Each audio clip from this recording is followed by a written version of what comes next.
Hello, everyone. Welcome to the Flyers post-game Broad Street Hockey. I was just posting the YouTube link in the middle of the intro, and I didn't finish the tweet. Flyers win 5-4 in overtime.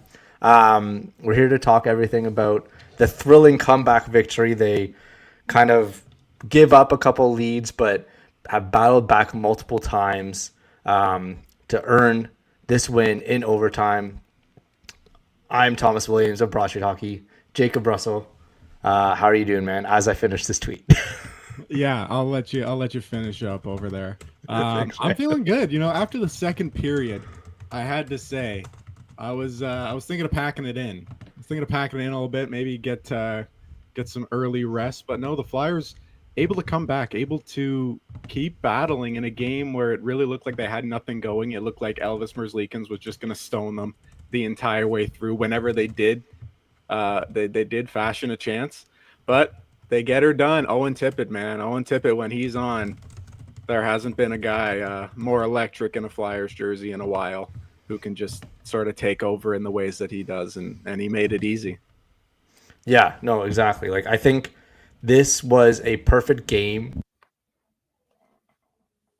Talk about the youth movement, like what we kind of expected coming into the season. Wins like this that were just hard fought battles again against lower competition. Honestly, like teams that are kind of in their same like talent level overall as the Flyers, but teams like games that we kind of expected them to be led by this group of players that scored tonight. So the Frost, the Tippets, the well, Noah Cates a little bit, but Yeah, like fourth it was year kind of a Ryan Baker. refreshing of. Are you looking for any more co-host? No, sorry, Steve. Uh, Yeah, you can. Steven, come by. yeah. I'll host on with you, Steve. Um. Anyways, I hate reading the whatever.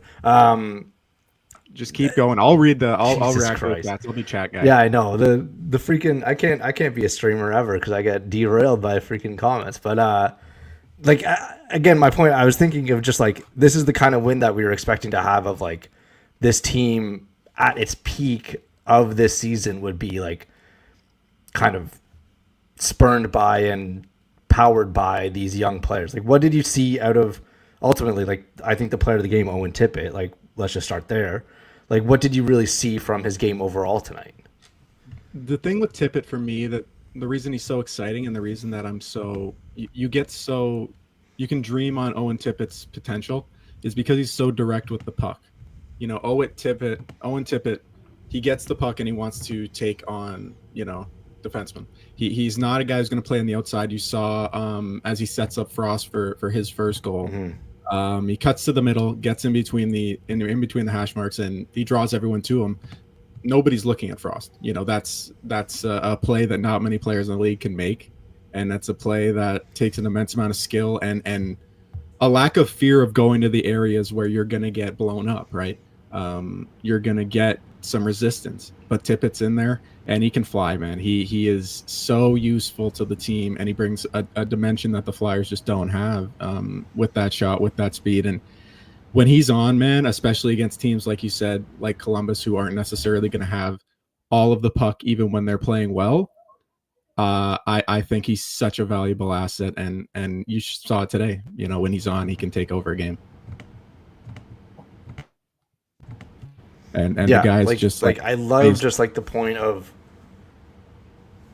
what. Okay, that was an audio issue on my part, but like yeah, like I think the 4 points tonight kind of like really make just hit home how important he has been for this team lately. It's just been kind of he's been the I think point producer and has really shown that he's earned his contract lately. Anyways, like I loved what I saw from him, just the innate ability to drive to the net and kind of using his body a little bit more, but also being able to draw defenders. Like that one, I think it was the first Frost goal, like the empty netter, basically. Like he basically just perfectly drew two defenders that were like, oh, this guy, like I'm just gonna follow him and whatever. And then Frost had a perfectly open net that Merzlikins couldn't even like leap into. It was just a perfect example of like Tippett being this gravitational player, and like obviously you're a basketball fan, you know about gravity and whatever on the court, but Oh like, yeah. and that's like a deep like what online analysis always love to talk about. But I think hockey is like a perfect example of it. Some players just have innate gravity that it's just like pull to them. Like in the offensive zone, it's just like this way of just attracting defenses, and the whole scheme's kind of around you. And Tippett has been starting to show a little bit of that. I don't think he's always been like that. I don't think he's been a player that has been reliant in that way, because we've seen so far in his Flyers career that's a lot of rush generated offense, a lot of like counterattacks, and like very strategic in that sense of being able to do that and do that really well. But I think the way that he's been able to be set up in the offensive zone and do these things a little bit at a faster pace and draw defenses in, I think it's just been like it's been great to see, and I think that's what we kind of needed to see from him in that next step. Yeah, and just to finish up on Tippett, I think the one thing that, once you get old, right? You get elderly in life, basically. And if you ever go play men's league, ever go play beer league, there's always one or two guys, if you're playing against a good team, who, if you're on defense, they pick up the puck and skate at you, and you're like, oh, now I got to work. Now I'm going to have to turn. Now this guy's going to blow right by me because I'm skating backwards. That's how Owen Tippett makes NHL players feel, basically. Jack Johnson, I guarantee Jack Johnson, when he sees Owen Tippett flying at him, he does not enjoy that. He does not want that. He does not want that. Neither Johnson, typically. I'm assuming Eric doesn't have much fun in practice either. But that's what Tippett does. He's able to create, like you said, that gravity, that worry in the opposing team, all on his own, and Matvey does it in his own way, right, with the playmaking, right, and just drawing people, drawing eyes, and that's what he was able to do. And a lot of his offense is generated off the rush just because he uses that speed, but he does have the shot. He is able to be threatening from all over the ice, even in the offensive zone. So I think we saw it today, and the fact that he gets the OT winner just caps it off for him, man. It's can't get much better than that for Owen Tippett. Yeah, like it's kind of a perfect game that you kind of, like I said, mentioned like off the top, like that you'll want to point to and be like, this was a Tippett game, like kind of we saw last year with obviously the goal against the Stars, that was like goal of the year candidate. I think this game just really, we hope to see more of this and more of, if not this level of production, but these plays, this kind of awareness and play driving that he's done, like and this will kind of be our the final point, I guess. But even with Tippett, he really made sure of his chances. Like on the ice, the Flyers he came away equal with goals, 2 for each team, while on the ice at 5-on-5 throughout the 3 periods. And generally, the Blue Jackets were slightly the better team. They basically drew even. Shots were 8-5 in Columbus's favor, but everything else was almost even. Shot attempts were almost even. And that was maybe the Flyers' worst player with the underlyings. Like I think, but Tippett was just able to kind of take advantage of the chances that he had, and really make it work. You mentioned Michkov. Like, are you worried about what you have seen, let's say in the last 5 games, to include this one? So the 4 previous games where he's been held without a point, and then tonight he had also 0 points, 18 minutes, 38 seconds, 24 shifts. Are you worried at all, kind of from what you're seeing, like 5 pointless game streak? I think some people are calling that Michkov should earn an assist on one of the goals tonight. Yeah, I think he probably will. I think he'll get recalled. Expert analysis here. I think he'll probably get one, either off his foot in front of the net there or on the pass up to the point initially. I think he'll probably get one. That's neither here nor there, but actually it is kind of here or there. I want to see him end with as many points as possible. Yeah. But I'm not worried about it personally. Like, he's so far ahead of what I thought he would be in his first season. Like, you got to understand, not only is he not playing with spectacular playmakers and other like supplementary, scorers even, all the time who he can count on, right? I saw him playing with Noah Cates at one point, and he's been on fire. I've loved Noah Cates' game for the past probably two weeks, but he has a couple more points tonight. But he's not a guy who strikes fear into the opposing team unless he's getting in the good spots, right? And obviously, he's more of a defensive-minded player. But with Mishkov, for me, I think over time you're going to see teams key more in on him as an offensive threat, because he is the guy who, he's the leader of the offense on the team most nights. Konechny, obviously, Tippett tonight was the one who got it going. But on a game-to-game basis throughout this season, I'd say Mishkov has provided as much offense as anybody else on the team, clearly. And teams are going to account for that. Teams going to play him harder. You see guys, finishing their checks on him, trying to dig in after the whistle, play a little, get him a little bit off his mental stable. And I think he'll adapt to that as well, right? It's almost like, to use another different sport analogy, when someone comes up to MLB, a batter comes up to MLB, eventually they know if you throw this guy low and outside, he hits 195 on it. They'll start pounding you low and outside till you learn how to hit low and outside. And I think Mishkov, obviously, it's not that cut and dry, but he's going to have to adapt to how teams are playing him. And Columbus has played pretty tight checking. There's a lot of neutral zone turnovers this game. Mr. Drysdale made sure to keep up his number, but we won't mention that maybe just yet. Maybe later.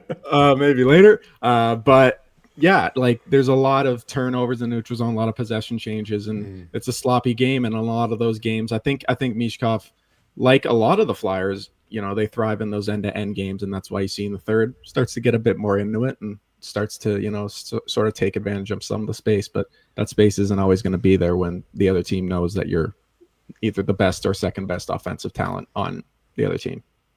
As a rookie. Yeah, I mean, I think it's a good point that possibly teams are starting to really key in on what Matvey is able to do in the offensive zone. He has tendencies. Of course, he's just turned 20. He's not like this 5-tool offensive player yet. Another analogy. But you saw it tonight, like where there'd be times in the offensive zone where he do his little cutback along the half boards or whatever, and Columbus was just swarming in on him. You would see multiple times. It's kind of predictable. Yeah, I almost liken it to, if you remember, older Jake Voracek, or Jake Voracek at the end of his Flyers career. He always looked for that cross-ice pass. No, he's not playing slow, but he's always looking. He did play slow a little bit. Yeah. He's like a classic slow the game down. And look for a pass. Giroux was similar in that respect, Voracek at the end of his career really liked to look for the cross-ice pass, especially on the power play. And teams would at times not even look at the shot, not even pay attention to where he's to the net, because they know he's looking for that cross seam feed. And I think a lot of those tendencies, especially now, the amount of data that these guys have to break down where people want to, or where players want to get their offense from and where they want to create, it's a lot. It's tough. And I think Matvey, he's going to have to go through these stretches and just figure out how to make offense in different ways. It's gonna happen throughout his career if he is as good as he appears to be. Yeah, it'll, again, like you said, it'll come eventually. He's done so far what he's known worked, behind the net, behind the goal line, plays from there, and then in the offensive zone and more of an open play, he's been able to do his little typical paths.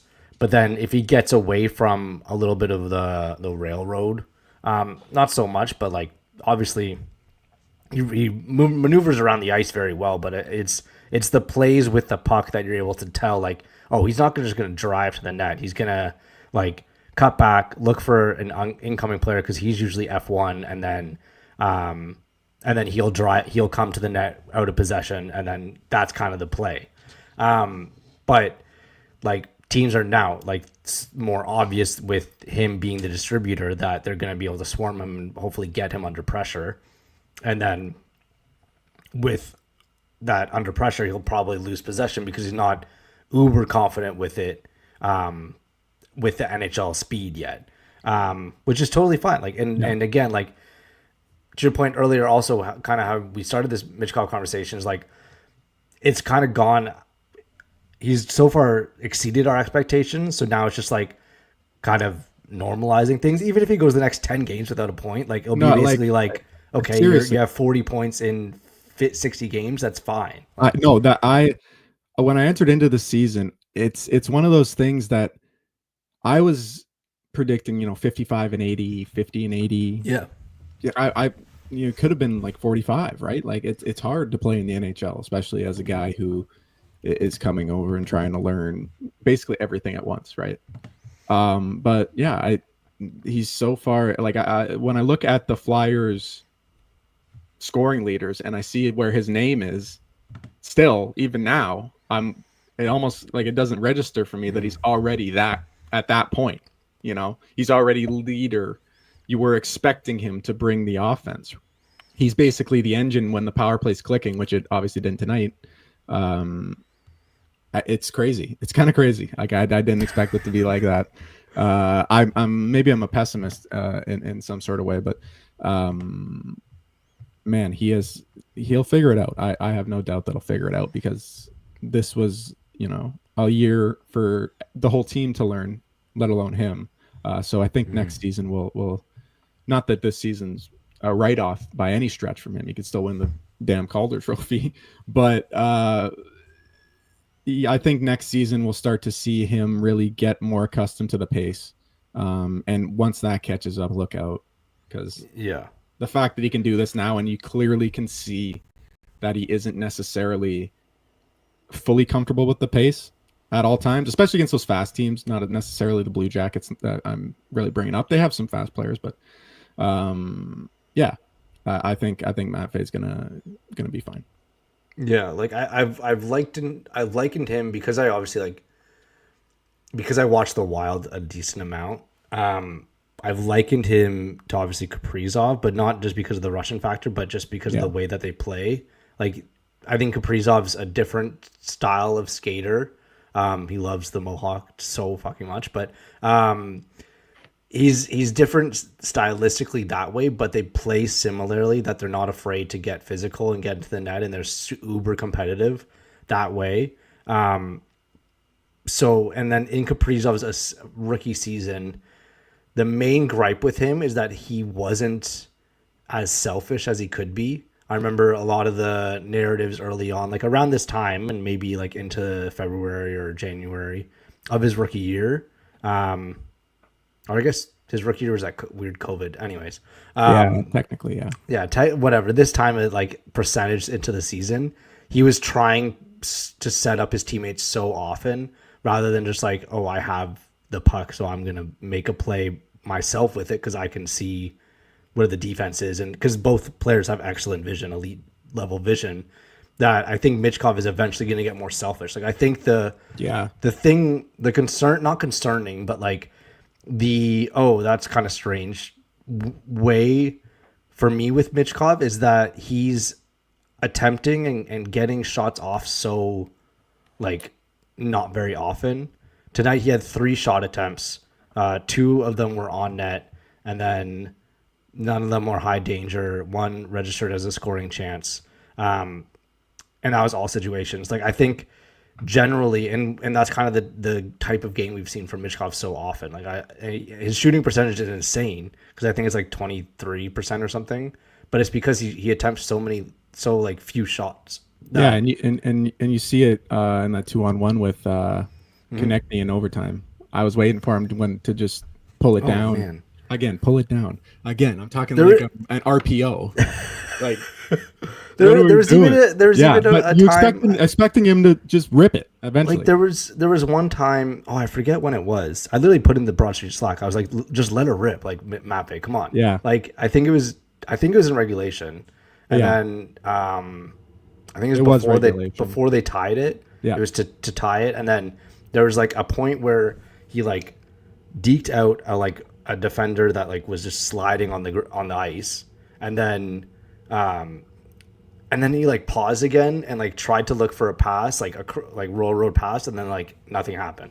Whereas just literally just attempt it, and then you see like freaking Zamula just bombing into the zone and just taking a clapper from like 30 feet out and be like, oh, sorry. Risto just wheeled up in the second period. Risto had he was like the only offense at the end of the second. He had a backhand chance where he went flying into the net and then got knocked into the net.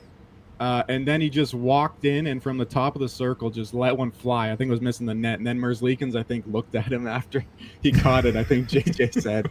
I don't know if that's true or not, but oh my God. Yeah. But it's wanting to ingratiate yourself with the team, and be unselfish. But I think at the same time he can rip it. Like you don't have to look off to give it to Nick Seeler. Just give us a couple games of just like being uber selfish, attempting like Ovechkin level amount of shots, just like 10 shot attempts by like midway through the second or whatever. Just give us like a couple games of that, and then be like, okay, you can do it, but you'd rather just like make your teammates better, blah blah blah blah. I think it was a fine, but it's not worrying for Mitch Cobb, but I think there's signs of like this is kind of what we've expected, and it's a good time to, I think, in the season to take a step back and be like, okay, like we got to settle down if people are losing their minds. Speaking of losing their minds, what did you think about Sam Ersson tonight? Like, do you think he would like? Let me pull up some. I mean, the first two were empty nets. The second one is technically his fault.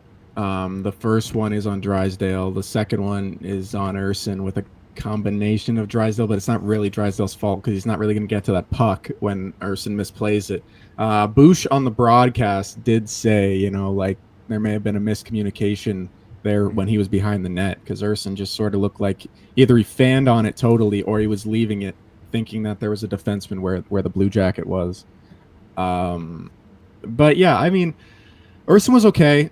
The goaltending performances as of recent, just in general, have been not great. The playing of the puck, all three of them, is just frankly abysmal for an NHL goalie. Like, I mean, I don't want to be hard on him about it because necessarily that's not necessarily the one thing that you're looking for your goalie to do. But it's been rough at times, and Ersson again gives one up. I don't think he had much to do on the first two goals, and he's the best goalie they have. He's the most consistent goalie they have. I think he gave him enough of a chance to win the game. I think Merzlikins outplayed him, though. I think Merzlikins was very good tonight, and I think the issue with the Flyers isn't that they don't get great goaltending performances. I think the issue is that they always need to have the best goaltending performance in the game for them to have a chance to win on most nights, right? And especially against good teams. I mean, again, Columbus, decent, but not upper echelon, similar to the Flyers. So you can get away with it, right? Make a couple mistakes here, some turnovers, bad turnovers tonight. Also left Ersson a bit shocked, I think, on a couple occasions, but yeah, he's the best you got. He's the best you got, and just let him keep working through it. Again, this is the problem, and I really, if there was one thing that I could really get complaining about, like if I really wanted to get into like the anger bag, if I really want to get my anger bag, I could say that in the off season, I really wanted a more experienced guy to play behind Ersson, not for the necessarily winning, right? Not necessarily I want, to get, pick a name out of the hat, Peter Mrazek or Cam Talbot. Kevin Lankinen or something. Yeah, Lankinen, Cam Talbot. Yeah. Like not to say like, oh, we're going to get Cam Talbot. We're going to get Peter Mrazek again. He's good for 25 games. In both cases, literally again. But we'll try it again, and we'll see if that can scrape us in the playoffs. No, I didn't. It's not the reason I wanted that to happen. The reason was Ersson is not a guy that I would rely on to play 50 plus.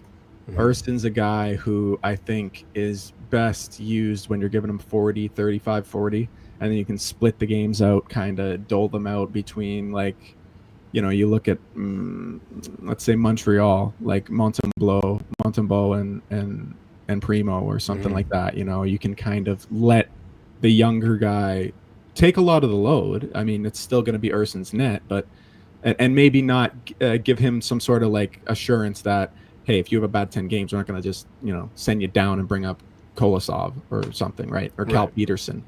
That's the issue that I had, right? Is that if you're going to overwork Erson for a second straight year, and when he's struggling, I don't think he's been overworked this year. Obviously, he's been out for a little bit here and there. But if you're going to lean on Erson and he starts struggling, are you going to be able to like salvage the goaltender he could be, especially after last season where he completely broke down? Yeah, I think I was there. I was right with you that I wish it wasn't as complicated as the Flyers made it with this goaltending situation. Like, obviously Fedotov, like, coming over last season, we kind of expected, like, oh, like, there's our guy, like, sure. Like, he played really well. There was hype before about him, like, seeing him at the World Championships and stuff like that.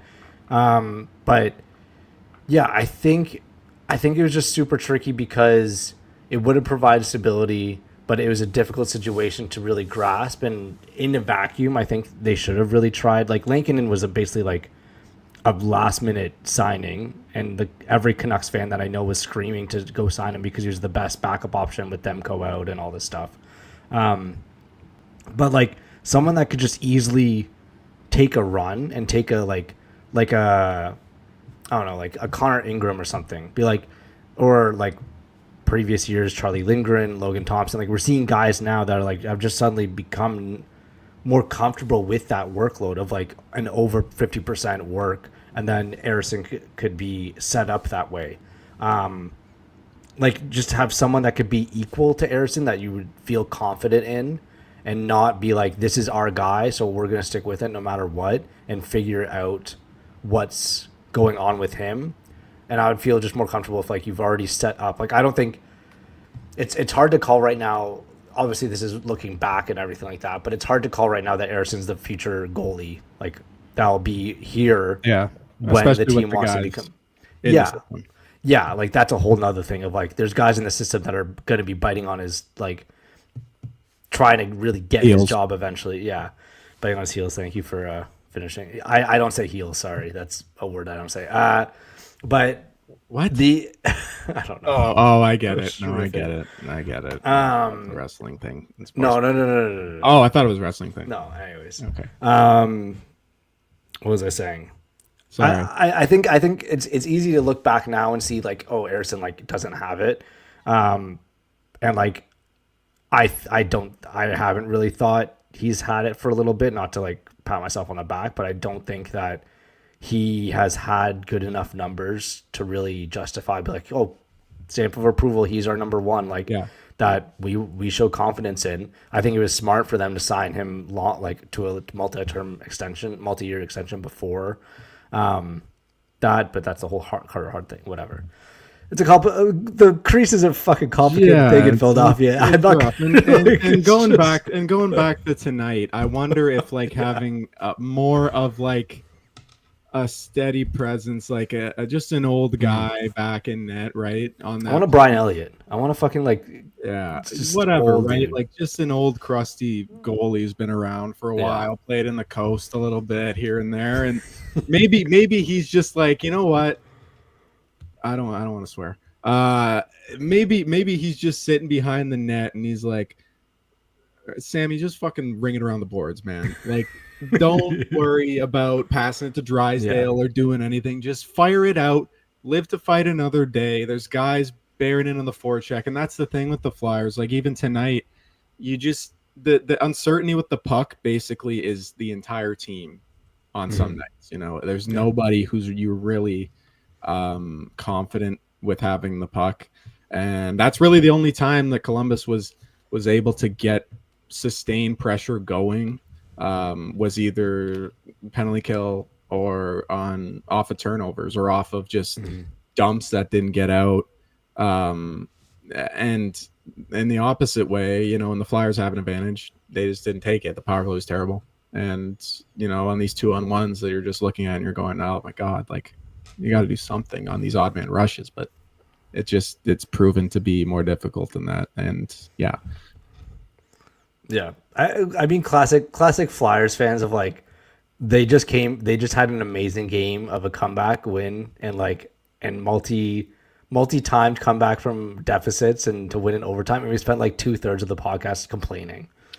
Well, I mean, you were going into the whole. I mean, I was going long term and shit, but this is a post game. It's short. It's a really narrow, detailed view. Yeah, very detailed. It was an insane game. It was unbelievable. I mean, you just finished. Yeah, that third period is just it's just mayhem. It's the best type of game if you're gonna win one in a season that you're not necessarily looking to make the playoffs. Even if you are, it's not the main goal to go and win a cup right now. That's the type of game you want to win because it's the younger core, Forster, Tippett, Frost, and plus the guys you've got locked up, right? And Konechny and Tippett again, as you know, he's been locked up. Noah Cates again shows that he's got a little bit of offensive game to him. He's getting in the good spots. He's getting in the good places. He puts one in tonight again, and York gets a point after coming back from his scratch. I think he looked pretty good. I mean, I would know who I would scratch next if we were talking about defensemen, and it's not the guy who's in the AHL, but we won't touch that yet. I'll keep going into other things like. Yeah, after that second period, you going out and how they started that third and how that third ended up is really it's the perfect it's the synthesis of John Tortorella's whole coaching career is we're gonna go out there in the third and we're just gonna who cares about what happened the rest of the game? These guys aren't that good. We're gonna go out there, we're gonna play hard, and we're gonna see if we can roll the dice and bring it back. And they did. And they fully deserved it. They probably should have had more a goal before the third. Merzlikins was really good. He made that great save on Tippett early on the 1T cross crease pass. But yeah, I think it's not good that you only played one period really.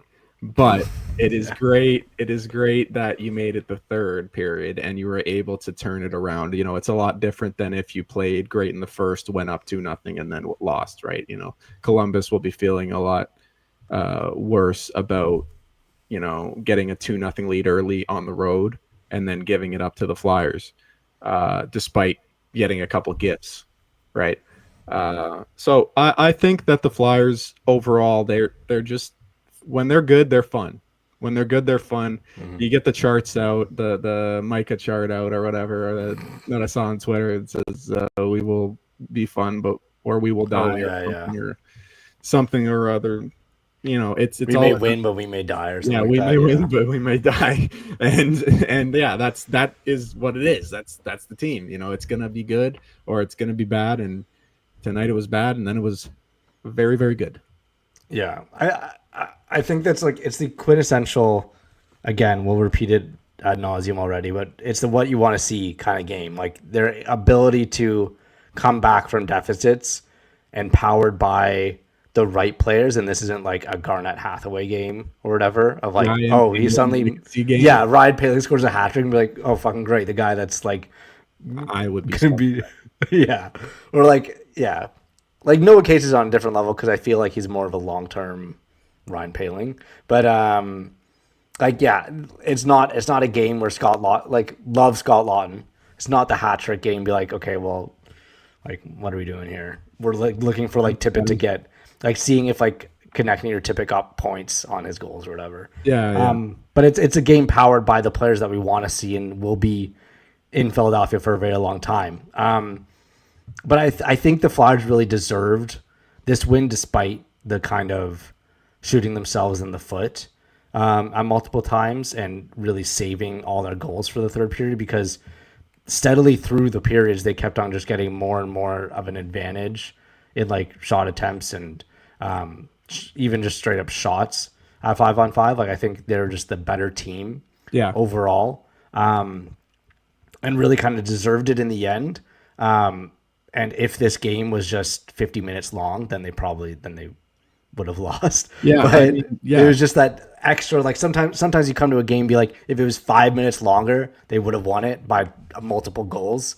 And luckily, the Flyers like turned that on just at the right time, and then Merzlikins allowed some goals. But Yeah, I mean, like it's not like Columbus was good in the first two periods. I don't no, think they're overwhelmingly solid. It's just they got a couple of gifts and Yeah. they did play some pretty. They muck up the neutral zone. They have a little bit of speed. You know, Marchenko. I really like Marchenko. Dean Evison, baby. That's hot. Dean He's Evison hockey. hockey, baby, hot and heavy. North south. That's the only directions you need North to know. south, and we're getting spicy. No, Werenski killed himself there. Yeah, True. I look bad. Yeah. Looked bad when he went flying there. Are we about done, Thomas? I have Yeah. a very random anecdote. Okay. When you talked about the Ryan Paling legacy game, Scott Lawton legacy game, just a very random legacy note. Just a little thing I had back when the World Cup of Hockey, like the one with the North American team and all that turn was going on. I went to a game in Toronto. I don't know what it was. I think it was the bronze medal game between Team Europe and I don't know. I think it was Sweden. Was it? No, Yeah. Sweden or Finland. Finland. Finland, yeah. It was one of the two. I don't know. Anyways, that's not important. Basically, I was up in the second bowl in Toronto, and Pierre-Edouard Bellemare put one in for Team Europe. Yeah. And I was ecstatic. And I swear to God, not a single other person in the section moved. Oh my God. And I was just wearing. I'm not wearing Team Europe apparel. Yeah. Just like I cheered so when sick. Bellemare came out in the warm up. My dad's looking at me. He's just like, "What are you doing?" Oh like, my God. I mean, That reminds me of when the World Juniors were in Toronto, and I think it's bad because I think it was Team USA and what game was it? Team USA and like Switzerland maybe I was at, and I like loved I forget the prospect. Yeah, honestly, no, it was I remember the prospect because I loved him because he was small. It was Jack Akan or whatever. He was like in Bruins camp a couple times. He played for, I want to say UMass. Was it like ACHAN or something? Yeah. AHCAN. That's a really vague memory. Like, yeah, I really liked him for some reason because Maddie's going crazy in the chat because she's like, "Oh, college hockey!" Like, but he was so small in defense. He's a defenseman, and I think he scored, and I like cheered out loud, but I'm like in Canada and like cheering for US, and I was like, yeah, fuck yeah, and then, yeah, but yeah. Anyways, now there's gonna be a clip of Jack Akan or whatever. Let's get him on. Yeah, let's get him on the pod. Let's get him on the pod. Listening, man. I don't even know where he's playing. Okay, we'll finish with this because I want to find out where Jack at, because I think he was literally played like Bruins preseason games. Why do we need to get the I think he's suited up for the. Oh, he plays for the Eagles in the AHL. He plays 6 games, 9 games in the NHL. I know him. I do a lot of. Oh no, he played for St. Cloud. That's why I'm kind of okay. Minnesota not guy. Pertinent. Anyways, Flyers win 5-4. Just finishing with like looking at a Boston guy. Like, finishing with a Boston like he's a Minnesota guy, but 300th rounder. Undrafted out he was undrafted. USHL or something. I don't know. I don't want to make. I'm not making. He captained St. Cloud. Whatever. Anyways, Flyers win 5-4 in overtime. Powered by Owen Tippett. 4-point night. A beautiful comeback win that the Flyers definitely deserved. Not an annoying win that they shouldn't have deserved, and you were kind of pissed off about it and thinking about something else. Anyways, Flyers win. It was a beautiful win. Any closing statements on the 5-4 win, Jacob? You know, I enjoyed this one. This was a good third period. The overtime was unbelievable. I appreciate that all the fans that boo every time that anyone regroups in overtime, contrary to maybe everyone else. That is what you have to do. You have to do that. It's like when somebody throws to first on a pickoff, you gotta boo. Yeah. So I appreciate that you're doing that, and I'm glad that the Flyers are able to get one more win before the Christmas break, because that's it, right? I think we're all done. We're all locked in. I got the hat on. Yeah. We get a little. Well, it's and then Monday against the Pens, and then that's it. Oh, and then Monday depends. Oh yeah. Yeah, that's that's our Broad Street Hockey Festivus with PHLY. Yeah. If Neither anyone's of us still will be listening, there. We do not live in the country that way it is going to be hosted. we're mad. Yeah, But we you won't be should go. there. If you're around in Philly, go down. It's a fun time. There's some drinks. There's some fun people there and a lot of Flyers fans, and it'll be good. It's good to watch a nice Flyers Pens game. I totally forgot. I think the NHL.com article I was looking at before was actually said that this was the last the final game. but I guess that was for Columbus. I don't know. Who cares about Columbus? Yeah. They lost. Yeah. Anyways, BSH Festivus party at the pub at Xfinity Live. I think it was the place that used to be called Bullies, apparently. Again, never been. On 1100 Patterson Ave. Watch the party pre and post game pod, raffles benefiting Snyder Hockey, and hanging out with local BSH people, not us.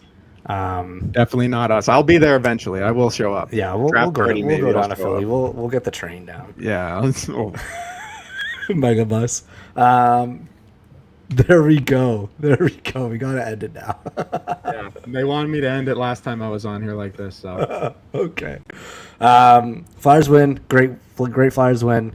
Looking forward to the Pens game. Festivus. Merry Christmas. Happy holidays. See you, everyone. see you guys.